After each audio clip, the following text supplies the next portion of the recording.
Hello दोस्तों, चलिए फिर मैं आज आपके लिए एक नई कहानी लेकर आई हूँ। वन्या की नींद सुबह सुबह फ़ोन की मैसेज ट्यून से खुली।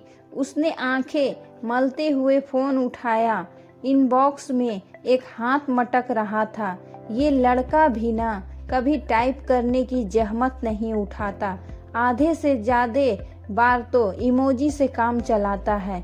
वन्या ने बड़बड़ाते हुए गुड मॉर्निंग लिखा। थोड़ी देर में वन्या के स्क्रीन पर गुलदस्ता आ गया। क्या कर रहे हो? वन्या ने पूछा तो जवाब में दिल धड़कने लगा। कभी टाइप भी कर लिया करो, वन्या ने खींच कर कहा। तुम्हें याद कर रहा हूँ यार, इतना भी नहीं समझती। मैं तुमसे बातें करने के लिए तड़प रहा हूँ और तुम हो कि मुझसे बात ही नहीं करना चाहती। जब देखो चिढ़ती रहती हो मुझ पर। इस बार सुमित ने इमोजी नहीं भेजी बल्कि लिखकर शिकायत की। चिढ़ूं नहीं तो क्या करूं? बात कहाँ करते हो तुम? बस अलग अलग तरह की इमोजी भेजते रहते हो। अनपढ़ तो नहीं हो, टाइप करना जानते हो और यह भी जानते हो कि मुझे इमोजी से कितनी चिढ़ है। इमोजी ना भेजूं तो क्या करूं? जब भी बात करता हूं तुम मास्टरनी बन जाती हो। मैं तुमसे बात करना चाहता हूं और तुम मुझे वर्तनी की अशुद्धियां पर ज्ञान पिलाने लगती हो। सुमित का जवाब पढ़कर वन्या के होठों पर हंसी आ गई। अरे वाह, वर्तनी की अशुद्धियां, क्या बात है, तुम तो सुधर गए। वन्या ने शरारत से कहा।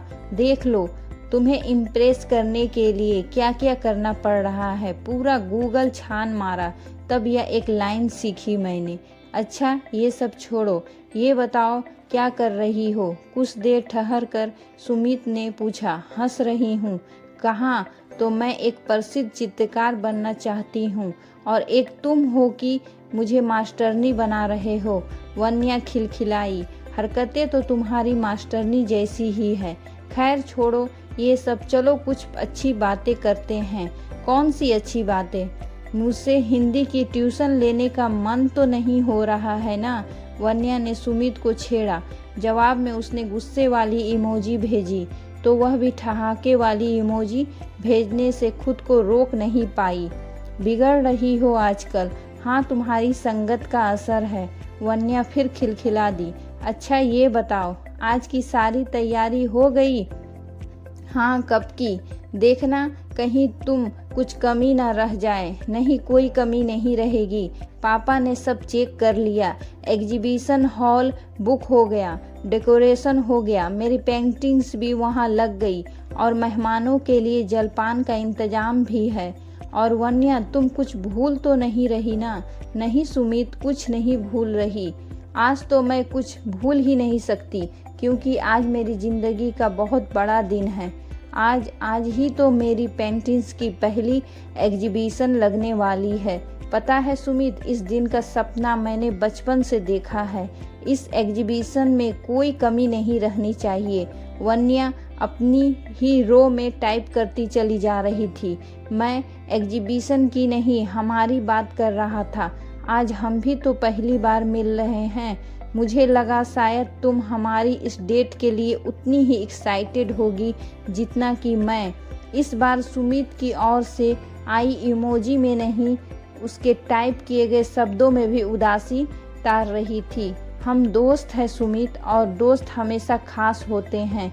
मैंने तुमसे मिलने के लिए आज का दिन चुना भी इसलिए था क्योंकि मैं चाहती थी कि आज मेरी ज़िंदगी का सबसे खास दिन मेरा सबसे अच्छा दोस्त मेरे साथ हो। और देखो, हम मिल भी रहे हैं। मैं खुश हूँ इस बात से, बहुत खुश। मगर एग्जीबिशन का एक्साइटमेंट अलग है। तुम समझ रहे हो ना? हाँ, समझ रहा हूँ। चलो मैं बाद में बात करता हूँ, तुम्हें फंक्शन की तैयारी भी करनी होगी। बाय। इसके साथ ही सुमित ऑफलाइन हो गया। कुछ पल को वन्या को लगा उसने सुमित के साथ ठीक नहीं किया। वह बहुत खुश था उसकी मुलाकात को लेकर। ज़्यादा न सही, थोड़ा सा उत्साह तो तुम भी जता ही सकती थी।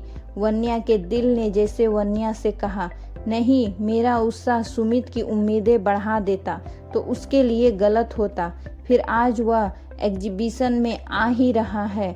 आज ही मुलाकात हमारी दोस्ती का भविष्य भी खुद ही तय कर देगी।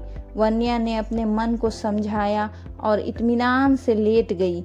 इस समय उसकी आंखों में सुमित के साथ होने वाली मुलाकात, जिसे वो डेट कह रहा था कि नहीं, बल्कि अपनी पेंटिंग्स की पहली एग्जीबिशन की सफलता का सपना था और होठों पर उस सपने के सच होते देखने की खुशी मुस्कान बनकर खिल रही थी। उधर वन्या से चैट कर सुमित ने फ़ोन एक तरफ पटक दिया और उदास था। पता नहीं ये लड़की खुद को क्या समझती है, जरा सी तारीफ कर दो तो भाव खाने लग जाती है। मैं यहाँ खुशी के मारे मरा जा रहा हूँ कि आज मेरी और वन्या की पहली डेट है, मगर उसे तो जैसे कोई फ़र्क ही नहीं पड़ रहा है। अपनी पढ़ाई और हर काम छोड़कर मैं बस उसके बारे में सोच रहा हूँ। मैं हमेशा कोशिश करता हूँ वो मेरे साथ कंफर्टेबल फील करे और हमारा रिश्ता मजबूत हो सके, मगर उसने तो जैसे मेरी हर कोशिश को नाकाम करने की कसम खा रखी है।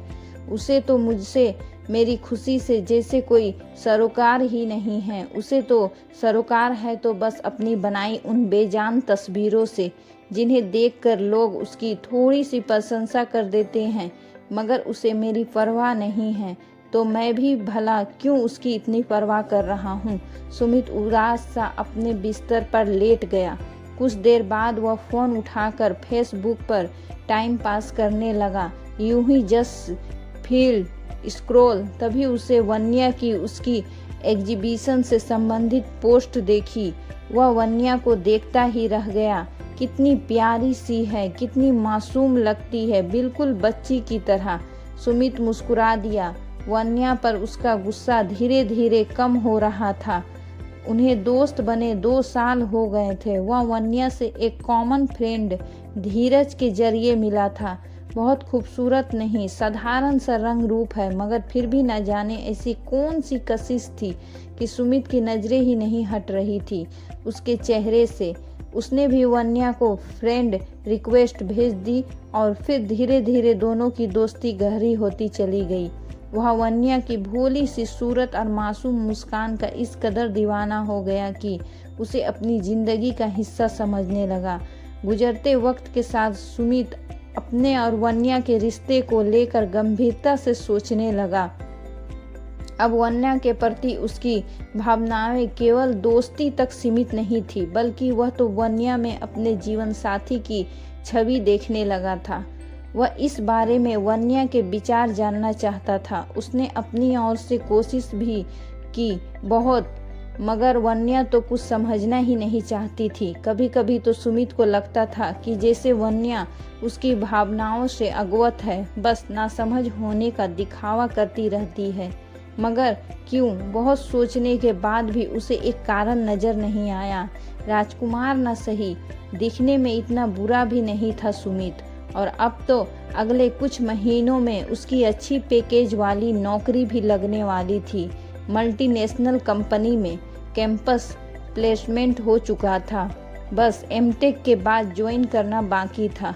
एक लड़की को अपने पार्टनर में और क्या चाहिए, मगर वन्या तो जैसे अलग ही दुनिया में रहती थी। उसे किसी से कुछ लेना देना नहीं था। उसकी दुनिया उसकी बनाई पेंटिंग्स तक सीमित हुई थी। या फिर यह भी हो सकता है कि वह भी सुमित को पसंद करती है, मगर कह ना पा रही हो। शायद नहीं, पक्का यही बात है। कुछ लड़कियां अपनी भावनाएं खुलकर नहीं कह पाती, डर जाती है, कभी परिवार से तो कभी समाज से। लोग क्या कहेंगे कि दीवार अपने आसपास खड़ी कर लेती है। अब वन्या भी सुमित को कुछ ऐसी ही समस्या की शिकार लग रही थी। फिर सुमित को तो अब तक वन्या ने देखा भी नहीं था। सुमित और वन्या की मित्रता आभासी थी, फिर वह उस पर कैसे विश्वास कर लेती। सुमित ने घड़ी में समय देखा, 11 बज रहे थे। वन्या की एग्जीबिशन का समय हो रहा था। कुछ देर पहले तक तो उसने गुस्से में एग्जीबिशन में जाने का विचार छोड़ दिया था, मगर अब वह वहां जाने को बेताब था। यह सुमित के लिए वन्या का विश्वास जीतने का एक सुनहरा मौका था और इस अवसर को वह किसी भी कीमत पर नहीं छोड़ना चाहता था। सुमित जब होटल पहुंचा तो एग्जीबिशन शुरू हो चुकी थी। हॉल में मौजूद लोगों के बीच उसकी आंखें वन्या को तलाश रही थी। कुछ लोग पेंटिंग्स को देखते हुए बातें कर रहे थे। कितनी खूबसूरत पेंटिंग्स हैं, हर पेंटिंग्स कुछ अपनी तारीफ कर रही है। लगता ही नहीं किसी सेरेब्रल पॉल्सी से ग्रस्त लड़की ने बनाई है। उन लोगों की बातों पर सुमित को विश्वास नहीं हुआ। अब उसे वन्या का इंतजार था। जब वन्या मिली तो वह उसे देखकर आश्चर्य रह गया। गुलाबी सूट पहने व्हील चेयर पर बैठी वन्या बहुत प्यारी लग रही थी। हाँ, सच बहुत प्यारी। वन्या ने उसकी ओर हाथ हिलाकर उसका स्वागत किया। सुमित भी उसे देखकर होले से मुस्कुरा दिया। कुछ देर पहले तक सुमित वन्या से मिलने को लालित होता था, मगर अब उसके कदम उठ ही नहीं रहे थे।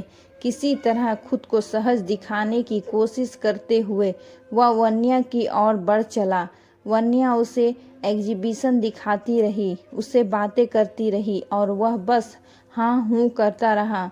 वन्या जितनी सहज थी, सुमित उतना ही असहज।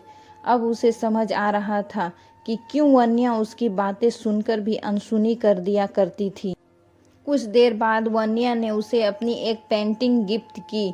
उस पर एक चिट लगी थी। सुमित ने उत्सुकता से वह चिट खोली। लिखा था, एक बहुत प्यारे दोस्त के साथ एक खूबसूरत आखिरी मुलाकात की याद। सुमित ने आश्चर्य से वन्या की ओर देखा तो वह मुस्कुरा दी। वन्या को मुस्कुराते देख सुमित सर झुकाकर एग्जीबिशन हॉल से बाहर आ गया। दोस्तों, अगर यह कहानी आपको पसंद आई तो प्लीज़ मेरे चैनल को सब्सक्राइब कर दीजिएगा और लाइक का बटन भी ज़रूर दबा दीजिएगा। धन्यवाद।